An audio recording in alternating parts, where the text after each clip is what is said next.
کو بتاتا ہوں سیدنا غوث اعظم عبد القادر جیلانی رضی اللہ تعالیٰ عنہ منبر پر خطبہ دے رہے تھے.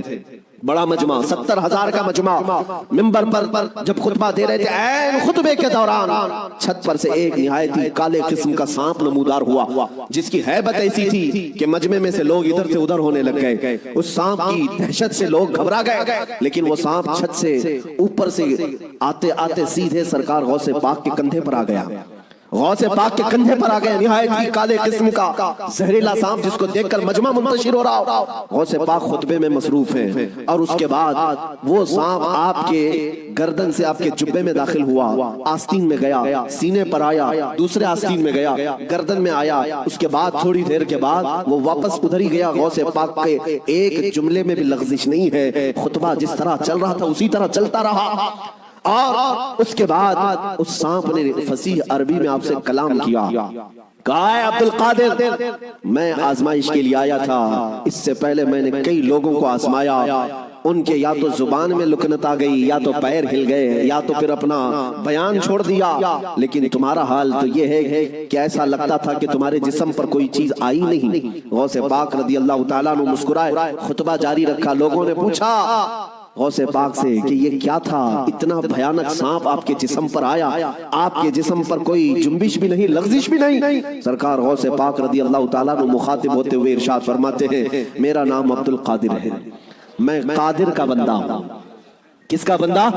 قادر کا بندہ. قدرت پر یقین رکھتا ہوں. مجھے اس بات پر یقین تھا کہ اگر میری موت آنی ہے تو اس سانپ کے ذریعے سے آ جائے گی, میرے ہلنے سے بچنے سے میں بچ نہیں سکوں گا, اور اگر میری موت نہ آنا ہو تو اس طرح کے سینکڑوں سانپ بھی میرے جسم کا کچھ نہیں کر سکتے.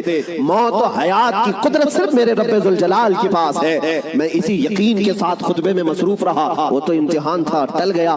عزیزان گرامی وقار, اس بات کا میں آج آپ کو اعلان کرنا چاہتا ہوں, اگر آپ قادری سلسلے سے بیعت ہیں تو غوث پاک کی اس استقامت پر قربان جاؤ. آج اس طرح کے زہریلے سانپ اگر تمہارے ارد گرد آ بھی جائیں, تمہیں اس بات کا یقین رکھنا ہے موت و حیات کا مالک میرا پروردگار ہے. موت و حیات کی قدرت میرے رب ذوالجلال کے پاس ہے. اور یہ یقین میں آپ سے کہتا ہوں کہ غوث پاک کے مقام تک تو نہیں پہنچ سکتے, لیکن واقعہ عرض کرنے کا مقصد یہ ہے کہ ہم قادری غلام ہیں, قادری کتے ہیں. ان کی نسبت سے اگر ہمارے سینے میں تھوڑا بہت بھی اگر شجاعت کا جذبہ آ جائے تو میں سمجھتا ہوں کہ میرے عزیزو آج اس روئے زمین کا منظر ہی بدل جائے گا. لوگ دیکھ چکے تمہیں ڈرا کر کے, دھمکا کر کے, انہیں یہ اندازہ ہو گیا ہے کہ یہ تھوڑے پیسوں میں بک جاتے ہیں یا خوف سے تھر تھراتے ہیں, ڈر کر کے بھاگ جاتے ہیں, اس لیے دنیا تمہیں ڈراتی ہے, دھمکاتی ہے. لیکن جس دن تمہارے قدم ڈگمگانے سے رہ گئے, میں یقین کے ساتھ کہتا ہوں بجلیاں آئیں گی, طوفان آئیں گے, لیکن تمہارا کچھ نہیں ہو سکے گا.